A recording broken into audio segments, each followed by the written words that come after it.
Saludos cordiales, estimados estudiantes. Mi nombre es Carlos Velázquez y les doy la bienvenida a esta breve introducción a la inteligencia artificial y las maneras de aprendizaje de la inteligencia artificial. Vamos a iniciar la clase con un breve diagnóstico. Yo he colocado en la herramienta Mentimeter una pregunta: ¿qué sabes sobre la inteligencia artificial? Y quiero que me la responda, ¿sí?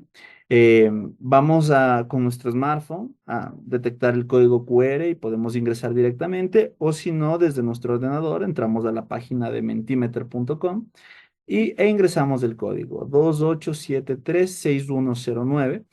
Respondemos a la pregunta. La pregunta va a aparecer en esta pantalla, algo muy similar a esto, y vamos a responder, ¿sí? Mientras colocamos las respectivas respuestas, mencionarles que nos vayamos familiarizando con esta clase de herramientas, pues nos permiten hacer una clase interactiva de forma virtual, online, ¿no? Podemos utilizar a veces preguntas abiertas y su versatilidad hace que podamos utilizarlo para sacar algún tipo de mapa de pensamiento, alguna encuesta, quizás alguna evaluación. Todo depende cómo lo diseñamos. Entonces, vamos familiarizándonos con esta herramienta, ¿de acuerdo? Muy seguramente muchos de nosotros hemos escuchado noticias en los medios de comunicación como la inteligencia artificial. Apareció el primer coche autónomo guiado por inteligencia artificial sin chofer. O una máquina con inteligencia artificial ha vencido al mejor jugador de Go, al mejor jugador de ajedrez. O la detección de rostros para ubicar criminales basado en inteligencia artificial da pasos agigantados. Todas estas noticias ya vienen desde hace un tiempo, pero cabe preguntarnos qué es la inteligencia artificial. Esto no es una pregunta fácil de responder en una sesión corta, pero daremos una pequeña introducción y sobre todo cómo funciona la inteligencia artificial. Podríamos dar una definición general sobre que la inteligencia artificial es la capacidad que tiene un ordenador, por ejemplo, para realizar tareas de una inteligencia humana. ¿De acuerdo? Y basados en la definición, podemos entrar a algún debate propiamente sobre por qué la inteligencia artificial debería parecerse a una inteligencia humana, etcétera. Pero yendo en el canon, yendo en la parte normal de la definición, tenemos que plantearnos qué es eso de una inteligencia humana. ¿Sí? Entonces, hay propiedades que tiene la inteligencia humana que claramente pueden ser emuladas por los ordenadores. Por ejemplo, capacidad de cálculo tiene la mente humana y un ordenador la tiene. Memorizar datos tiene la mente humana y un ordenador la tiene. Con estas capacidades de memorizar datos y de hacer cálculos, los ordenadores han avanzado muchísimos. Pudimos enviar un hombre a la luna, se han desarrollado técnicas en medicina impresionante, incluso se pudieron plantear estrategias basados en estas dos características que nos dieron algunos juegos de ajedrez en distintos niveles, etcétera. Pero una vez que ya avanzamos hasta aquí con los ordenadores, una vez que alcanzamos estas características de la inteligencia, cabe la pregunta: ¿y podemos alcanzar nuevas características de la inteligencia humana? Características como la autoconciencia, la creatividad, el aprendizaje. Está claro que estas no son todas las características de la inteligencia humana, pero tener una máquina que hiciera todas estas características sería un adelanto magnífico. Entonces, ¿qué es la autoconciencia, no? La autoconciencia para una máquina todavía sigue en el ámbito más filosófico, un poco más de ficción. Quizás lo vemos en películas, en algún dibujo animado, pero estamos lejos de primero definir adecuadamente lo que es autoconciencia y más aún que una máquina pueda tener esta propiedad.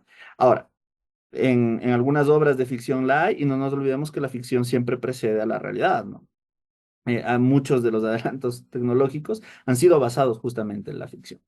Pero por ahora, dejémoslo ahí. La creatividad. Esto ya es un poco más discutible. Existen algunos adelantos de algunas máquinas que han podido escribir un poema, que han podido generar chistes, bromas. Es decir, algunos generadores de texto también colocan ahí características de creatividad, etcétera, ¿no? Entonces hay una que otra pincelada, pero todavía está en discusión si es que es o no realmente creatividad. La mayoría de adelantos basados en la inteligencia artificial tienen que ver con el aprendizaje, la capacidad de aprendizaje. Entonces, cuando aterrizamos en el aprendizaje de la inteligencia artificial, hablamos del aprendizaje automático, lo que se conocen como machine learning. En este caso, podríamos definir el machine learning, el aprendizaje automático, como la capacidad que tiene un algoritmo, ¿sí? De cambiarse a sí mismo en función de los datos que tiene, en función de una prueba y error, o en función de que otro le diga que lo que está bien o está mal. Es decir, el aprendizaje general como nosotros también aprendemos, ¿no?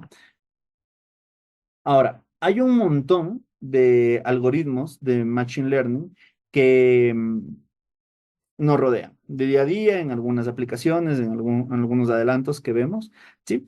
Pero algunos de estos son de distintos tipos. Por ejemplo, el aprendizaje supervisado. El aprendizaje supervisado, nosotros le damos un montón de datos etiquetados al algoritmo y este algoritmo va aprendiendo de los datos que nosotros le damos. Eso es lo que también se conoce como la capacidad de entrenamiento. El ejemplo más claro es con imágenes, ¿no es cierto? Cuando yo le muestro de un conjunto de imágenes, unas con ciertas características, y después de que el algoritmo procese todas esas imágenes y aprenda de esos datos etiquetados, yo le muestro una nueva y él me dice si tiene o no esa característica. Por ejemplo, reconocer una determinada persona en una fotografía. Y ustedes van a decir, si se puede hacer y se escucha relativamente sencillo, ¿en dónde puedo encontrarlo? Y pues sí, hay aplicaciones que ya se han hecho algún adelanto, como por ejemplo reconocimiento de huellas digitales, reconocimiento facial, reconocimiento de voz, y otras que hoy en día están de vanguardia, como eh, autos automáticos, conducción automática, etcétera. Otro tipo de aprendizaje automático es el aprendizaje no supervisado. Estos se utilizan para, en general, agrupar datos, ¿sí? Entonces, imagínense ustedes una plataforma de video en el que yo veo ciertos videos y luego este aprendizaje identifica, los pone en un clúster, en un grupo, en un conjunto de esos datos y dice, ok, voy a definir una distancia entre un dato y otro, hay que definir adecuada matemáticamente lo que es esa distancia para poder recomendar el siguiente a la misma distancia, que es básicamente lo que hacen plataformas de video como Netflix, como YouTube, etcétera, Spotify con la música, entre otros. Pues ven, también existe el semisupervisado, no toda la vida tiene por qué ser solo supervisado o no supervisado, existe el semisupervisado, entonces, por ejemplo, esto se suele utilizar para completar datos. Supongamos que yo tengo unos ciertos datos etiquetados, pero no lo suficientes para hacer alguna aplicación, entonces esta clase de aprendizaje utiliza aprendizaje supervisado para, con entrenamiento para completar esos datos etiquetados del no supervisado y pues ahí se genera una unión de los dos tipos de aprendizaje. Y otro tipo, en general bastante usado, es el aprendizaje por refuerzo.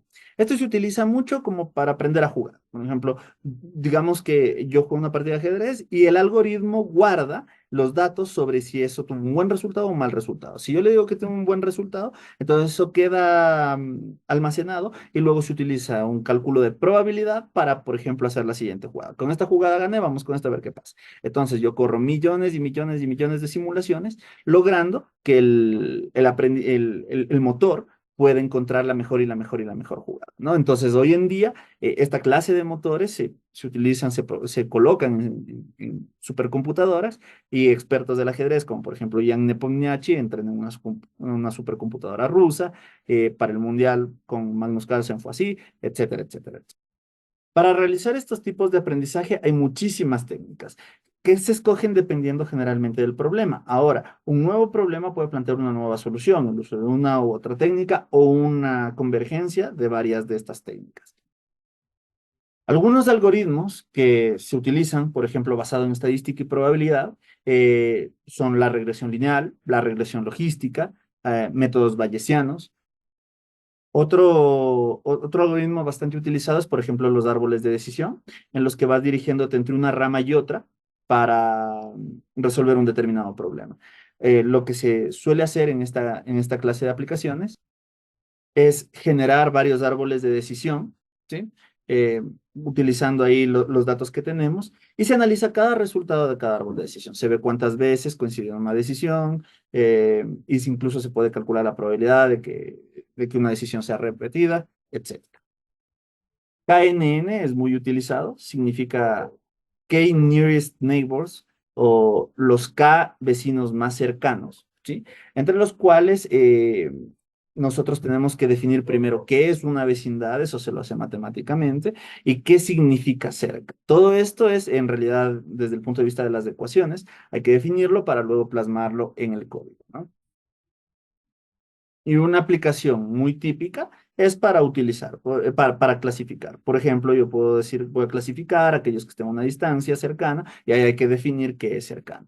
Pero una de las técnicas más potentes que existe y que es motivo de muchas aplicaciones y mucho estudio son las redes neuronales, que consisten en muchas pequeñas funciones matemáticas a las cuales les damos el nombre de celdas, ¿no? O neuronas. Y cada una de ellas emite un dato, un resultado que se conecta con otra de esas funciones, con una o más de esas funciones, que lo que hacen es compartir datos, ¿sí? Para su funcionamiento.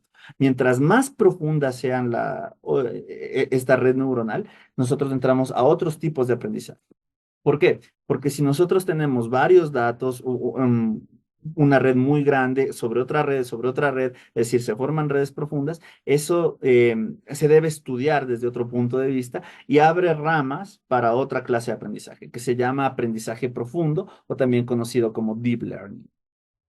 Entonces, para la siguiente actividad que vamos a realizar el día de hoy, vamos a completar esta actividad en Socrative, en la cual usted puede acceder utilizando el código QR con su teléfono o de nuevo ingresar a la raíz de la página gosocrative.com y colocar el código Carlos 5561. Ahí ustedes van a ingresar y van a encontrar alguna actividad, la cual yo puedo ir viendo en vivo y vamos a ir retroalimentando. ¿De acuerdo? Vamos a ir discutiendo, vamos a ir conversando. Y claro está en cada uno con sus interacciones sobre las respuestas que vayamos. Necesito al menos una respuesta por cada uno de ustedes. Y finalmente, les indico el aprendizaje autónomo de esta clase. Va a ser la tareita que se llevan, que será completar el debate en par. La pregunta que ustedes encontrarán es de qué manera la IA transforma el mercado laboral actual, que es una pregunta no de orden técnico, sino de un orden crítico, porque no nos olvidemos que siempre todo lo que aprendamos tiene que estar relacionado con la realidad, con la sociedad, ¿no? Entonces tenemos que tener esa sinergia entre la parte técnica y la parte social.